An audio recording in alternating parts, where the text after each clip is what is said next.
in Syria or Nigeria. Instead, he wants you to stop your persecution. You go into a church who could believe in this great country, that somebody that lives in this country, that provides protection to the persecuted around the world, that whoever that runs into or makes it into our protection is indeed protected. That somebody could rise up and go inside a church where the name of the Lord is praised, where God is worshipped. Even if they are fake, for fear of God and his name that is there, and kill and shoot them.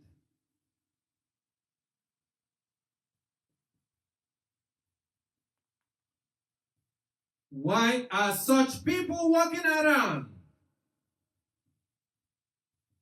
The purpose of the government is to provide a peaceful and a safe nation and place that the God's children shall be free to move around and do those of which God has granted them free will to do.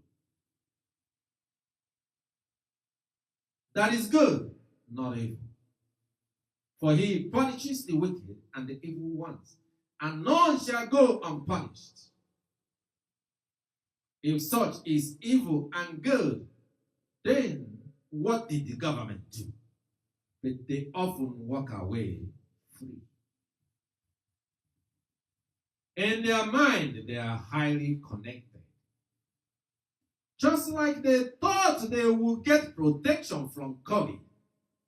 But what God did then, that he told them, and he warned even before the time, in 7 days, COVID will reach the four corners of the earth.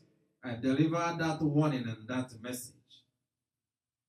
And in 7 days, every nation of the earth saw COVID. And they thought they could protect themselves. If you remember the way they were saying, they were assessing the resources, masks. Some were getting fake chemicals in their body. In the future, there will be a report to show the danger and the damages that COVID vaccine has caused in the life of the humans that took them. Because then I want that the Lord said that those people who are accepting this, you do it on your own. And I refuse to be getting that vaccine. For the Lord said that even the vaccine itself is a poison, another kind of poison. The mindset, these are psychopaths. These are demonic agents. These are people that find their way in places to make policies and decisions for our country. And they are arguing about who will stay and who will go. That even though we see that the free are not free to walk around to go to their neighbor, and they are in the house arrest and prisoners, and yet they argue that the people of this land are deprived of what they have and what is theirs to enjoy freely. But for the sake of whatever wicked and evil, all suffers. And that was also one on this altar. In this divine court, supreme court of God, the supreme court of the supernatural, part of God's justice.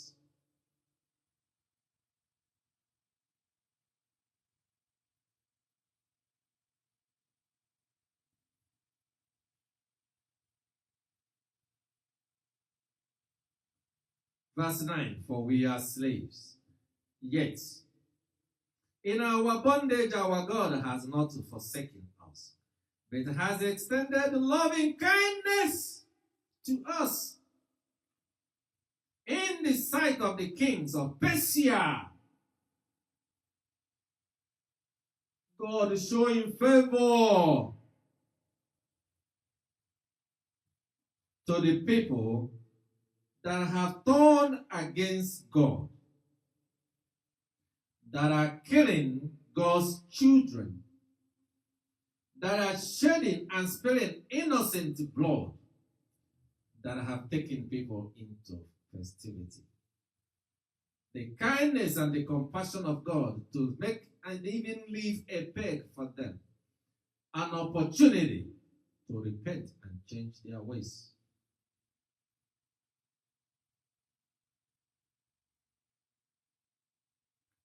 To give us reviving, to raise up the house of our God, to restore its ruins, and to give us a wall in Judah and Jerusalem.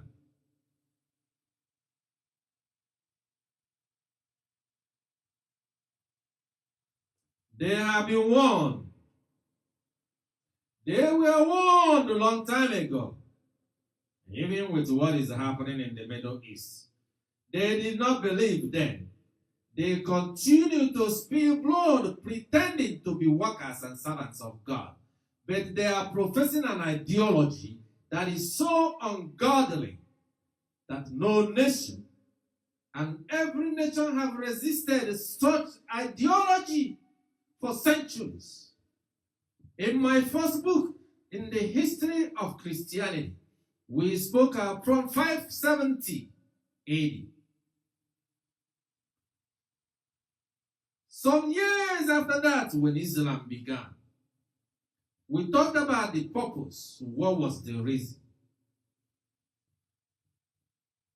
Was it for God? With all the uprisings and the executions that is going on in nations like Nigeria, was it for God, or is it to establish a colony to collect tax from people and seize properties and go and pay homage to some laws that we even find the United States are paying homage to kings and lords outside our country? For what? For what purpose? What good does that do to us? Because some leader feel good